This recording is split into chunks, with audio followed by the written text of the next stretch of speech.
Hi, this is James Gordon Tour Live here with the 7th book in the James Bond series. The book I'll be talking about today, Goldfinger.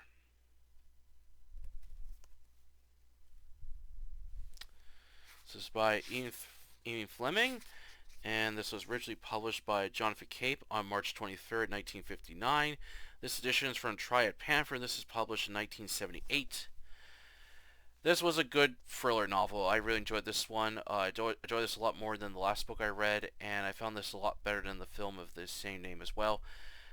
This was a really good thriller. I will say I feel this is more of a kind of a crime thriller than a spy thriller book, but overall I still enjoy the book.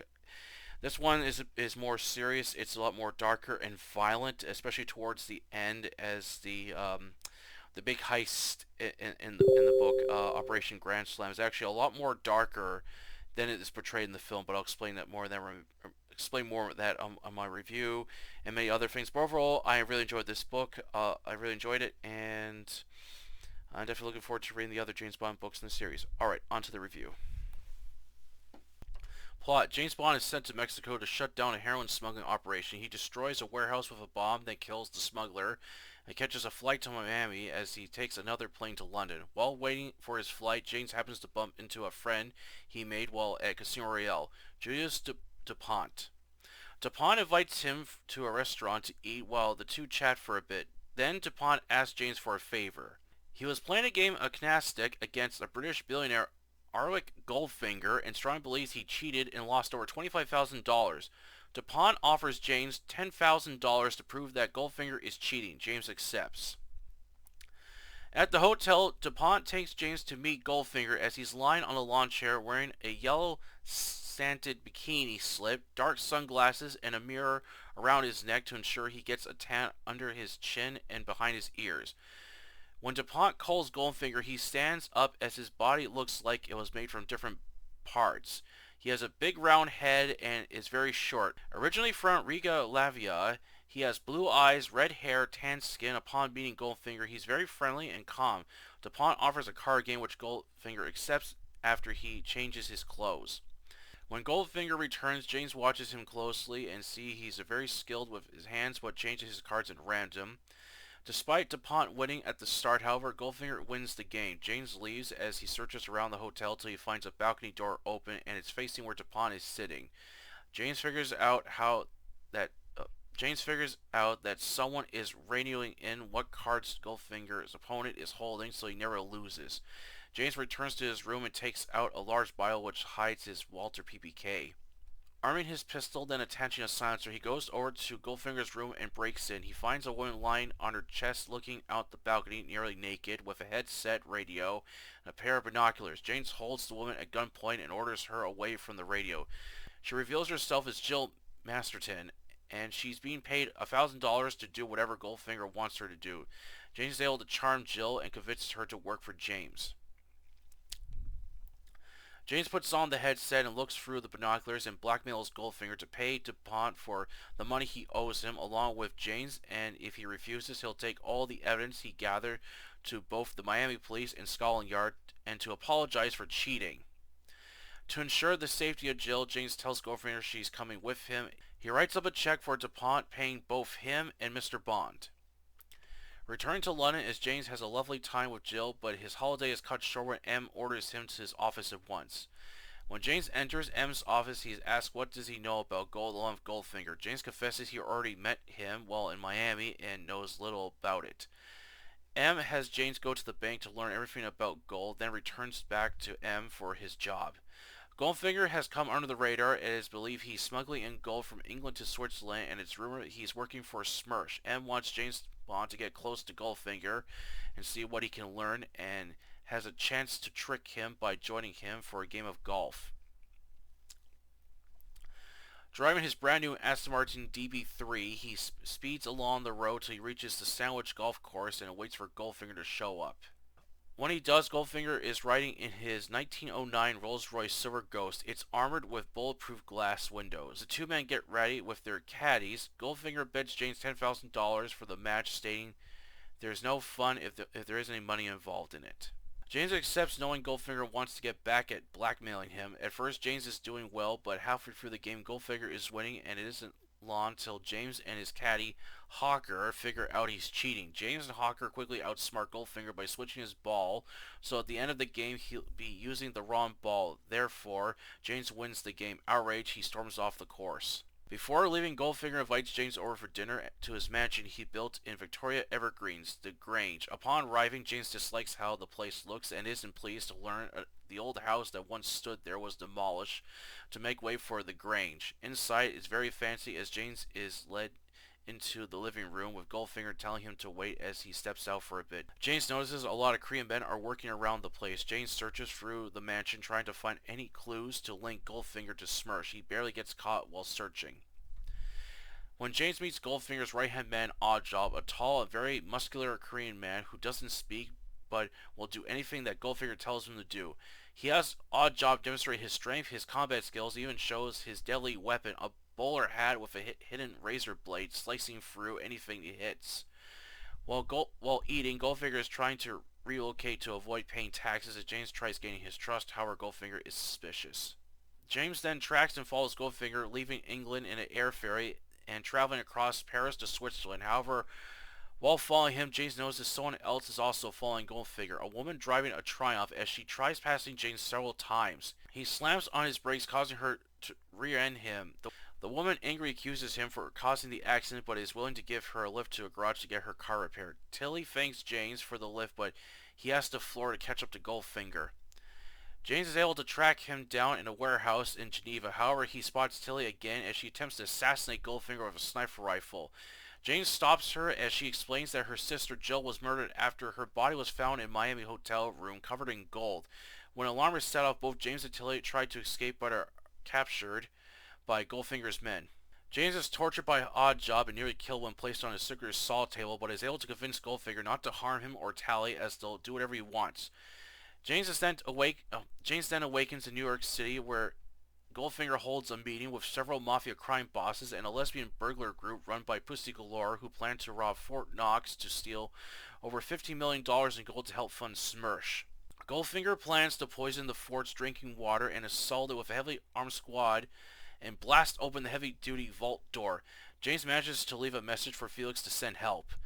Goldfinger believes he has pulled off the perfect heist of the century, but James has other plans to bring down the greedy backstabber and to ensure that Smirsh doesn't get the money, which leads to a deadly fight on a plane over the sea. Goldfinger was a good thriller, liked it a lot more than Dr. No. A bit slow at the start, but once the main plot gets going, it gets better. Highly detailed on both locations and characters, the pacing was good.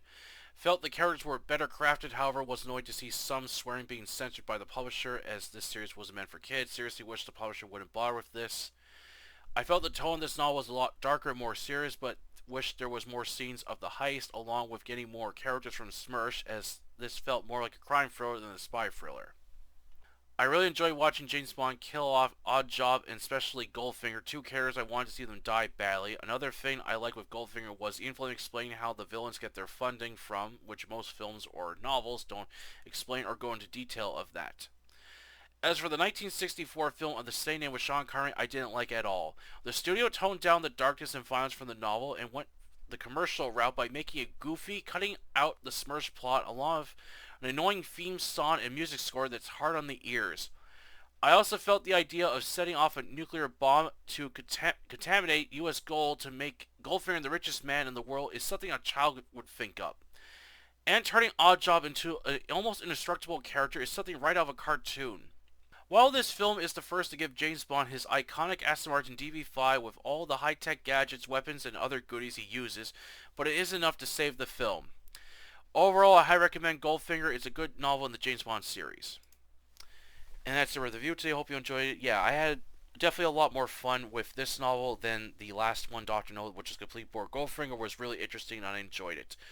Like I said, it's a bit slow to start, but once the main plot gets moving, then the whole rest of the book gets better. Yeah, overall, I really enjoy it, and I like the absolute darkness in this book because the film it's not really that dark. It's very like I said, it goes the commercial route, and it's very goofy at times, and it also almost like cartoonish as well. Um, especially the heist scene, which is actually a lot more darker, because I was actually wondering, okay, so are they gonna do it like in the film, but instead of, if the sleeping gas is poison gas?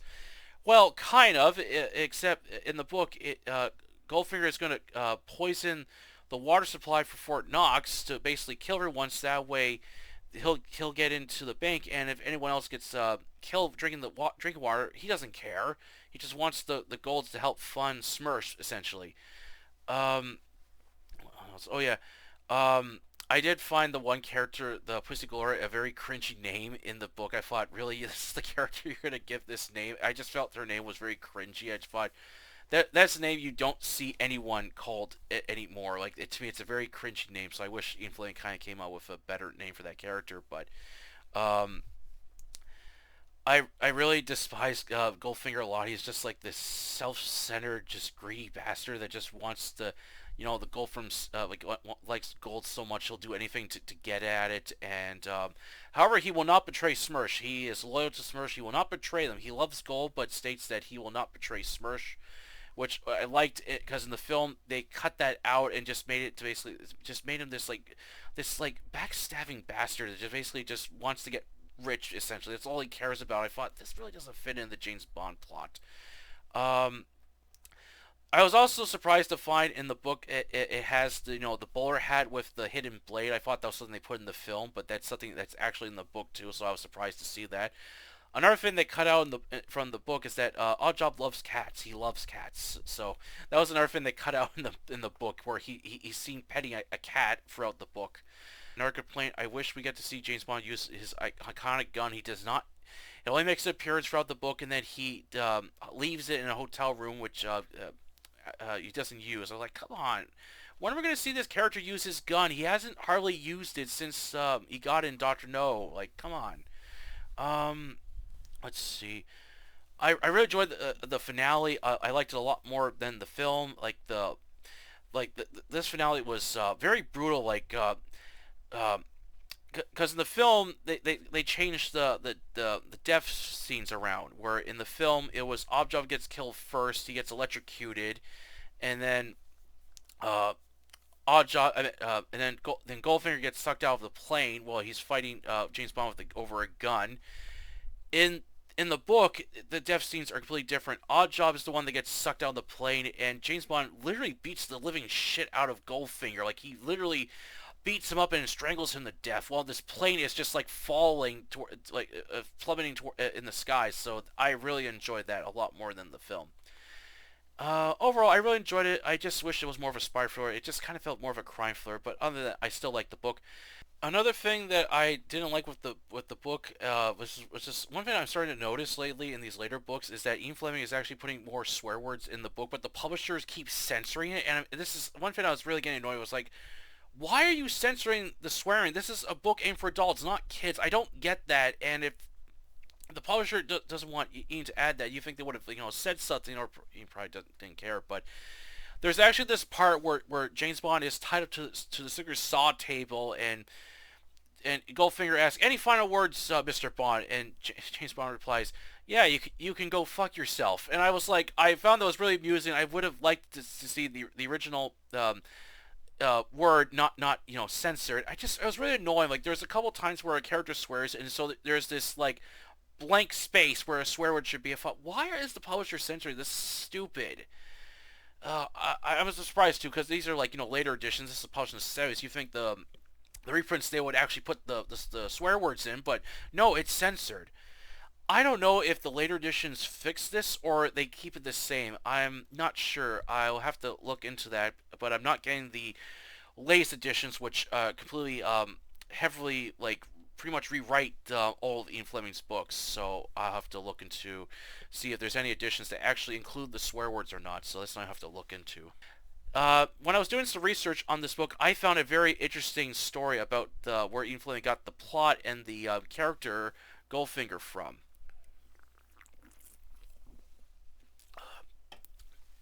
So, Ian Fleming loosely based the villain Goldfinger off the Hungarian-English architect Erno Goldfinger, and how Ian discovered this character, this person, was he was playing a golf game, and they were by the Sandwich Golf Course, and Ian noticed that there was this very nice Victorian like house that he liked in the Evergreens, and the real Goldfinger, demolished it to build this like ugly mansion, and Ian Fleming really was annoyed with that, so he decided to make a villain based off this character, and but change it, of course, where it's about a guy that has an obsession for gold, is working for Smirch, not an architect.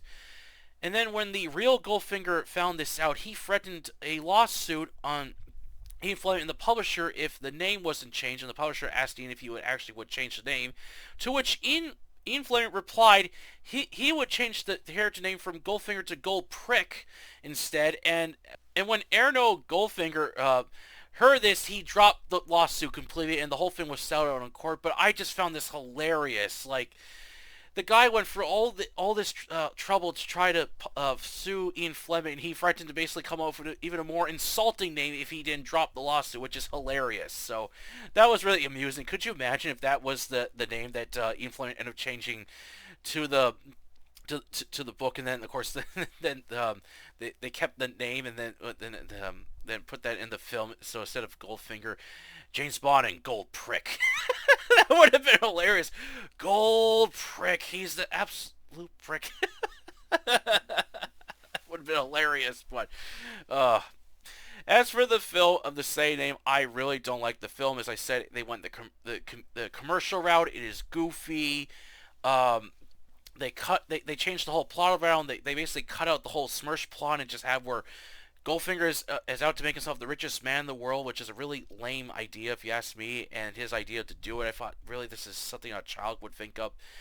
Turning Oddjob into a nearly indestructible character, I thought was really goofy. It was kind of like similar to what they did to Jaws, where they had this big, strong, muscular guy that's like almost indestructible to kill, and the way, like, I remember when me and my dad were doing the James Bond marathon, we were watching this scene where James Bond has to fight off Oddjob in this vault, and he throws like a gold bar at him. It does nothing. He hits him with like a big thick piece of pipe or whatever, and it does nothing. I thought, this is silly. This is like something off a cartoon.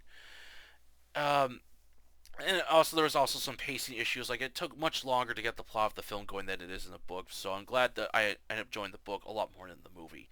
All right, that's for the review today. Hope you enjoyed it. And for the next book in the James Bond series, I'll be reading For Your Eyes Only. This has a collection of 5 short stories, so this is not a full-length novel as I thought it was. This is actually 5 short stories, and so this is going to be really interesting to read some short stories instead of a full-length novel, so I'm definitely looking forward to reading this. Alright, that's it for the video today. I hope you enjoyed it. Please don't forget to subscribe to Octaro Library, the YouTube channel, and the Facebook group with the same name. Please support the review of fiction. Until then, I'll catch you later.